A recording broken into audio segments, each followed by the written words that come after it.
সেবা করে ভগবানের কাছে তার যেতে হয় না, ভগবান তার কাছে আছে। যদি কেউ ভগবানের শুদ্ধ ভক্তের সেবা করে তাহলে ভগবান কি করেন, তার কাছে আসেন। খুব সুন্দর একটা শ্লোক আছে, আরাধনা নাম সর্বেশাম বিষ্ণু আরাধনা পরম তস্মাৎ পরমম দেবী তদীয় মানুষ সমর্থন।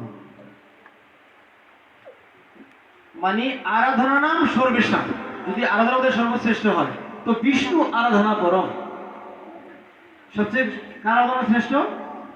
বিষ্ণু আরাধনা পরম তস্মাৎ পরমম দেবী। শিব ঠাকুর দেবী দুর্গাকে বলছেন তস্মাৎ পরমম দেবী, তাতে যদি বেশি কিছু থাকে তো তদীয় মানুষ সমর্থন, তার শুদ্ধ ভক্তের সেবা করে।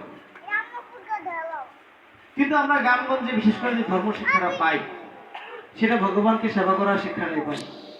কিন্তু ভগবানের সেবার চেয়ে কার সেবা বেশি গুরুত্বপূর্ণ? ভগবানের শুদ্ধ ভক্তের সেবা বেশি গুরুত্বপূর্ণ।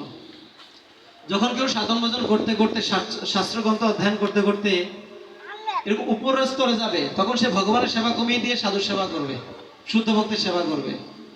কারণ ভগবানের সেবা চেয়ে শুদ্ধ ভক্তের সেবায় অনেক শক্তি বেশি। তখন মাতঙ্গমণি বললেন যে মাতা শবরী, তুমি আমার সেবা করেছ, তুমি এই কুটিরের সেবা করো, একদিন তোমার কাছে ভগবান ঠিকই আসবে। তো মাতা শবরী প্রতিদিন এরকম ফুল তুলতেন আর রাস্তাটাকে পরিষ্কার করে ফুল দিয়ে সাজায় রাখতেন। কে আসবেন? একদিন ভগবান রামচন্দ্র এই রাস্তায় আসবেন। কত লোক তাকে ধিক্কার দিয়েছে, অসম্মান করেছে, লজ্জিত করেছে, অবহেলা করেছে, কিন্তু সে ভক্তি জীবনে দৃঢ় প্রতিজ্ঞ ছিলেন। তার কারণে তাকে কেউ পিছপা ঘটাতে পারেন। ধীরভাবে সেবা করে গেছেন। প্রত্যেক দিন ভগবানের তিনি ফুল তুলতেন আর ফুল তুলে রাস্তা সাজাতেন যে ভগবান রামচন্দ্র আসবেন। ত্রেতা যুগের কাহিনী সেটা। তারপরে তিনি প্রতিদিন বড়ই তুলতেন, বড়ই একটু কামড় দিয়ে খেয়ে রাখতেন আর বাকিটা এসে ভগবান খাবেন, সেই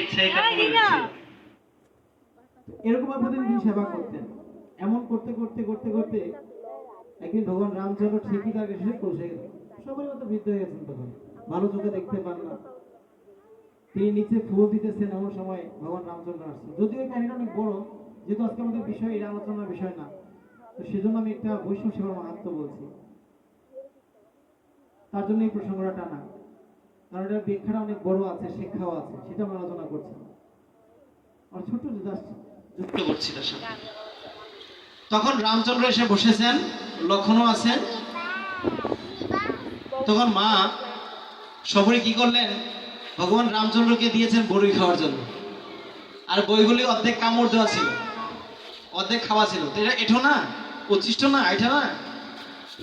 তো সেটা ভগবান রামচন্দ্র না খেয়ে প্রথম লক্ষণকে দিয়েছেন, যেহেতু লক্ষণ অনুজ ছোট ভাই, তো লক্ষণকে দিয়েছেন। তো লক্ষণকে দেওয়ার পর লক্ষণ একটু ঘৃণা করছেন, ভাল লাগছে না, কেমন খাবো, এটা কেমন দেখা যায়, এটা আরেকজন একটা বুড়িমার, সে দাঁত ব্রাশ করে কিনা, কি ঠিক আছে কিনা, এগুলি খাবো, মুখে গন্ধ রাখবে কিনা, কি থাকে, খাওয়ার একটা ইচ্ছা নেই, টুপ করে ফেলে দিয়েছে পেছনের দিকে। আর ভগবান রামচন্দ্র সেটা একটা ফল খেয়েছেন, খেয়ে তো চলে গেলেন। তখন মা সীতাকে উদ্ধার করার জন্য পম্পা সরোবর দিয়ে তারা রওনা হয়েছে। তো লঙ্কায় পৌঁছালেন, যুদ্ধ শুরু। যুদ্ধ করতে করতে রাবণের ছোট ভাইয়ের নাম জানি কি, মেঘনাদ না পুত্র, পুত্র ভাই হলো বিভীষণ। মেঘনাদ হলো রাবণের পুত্র। তো মেঘনাদের কাছে একটা তীর ছিল, যেটার মধ্যে নাগ পাশা বানানোর অভিশাপ ছিল, মানে যে বান মারলে তাকে আর বাঁচানো সম্ভব নয়। ঠিক একই সাথে দুই ভাইকে বানটা মেরেছে। মেঘনাদ একই বান রামকেও মেরেছে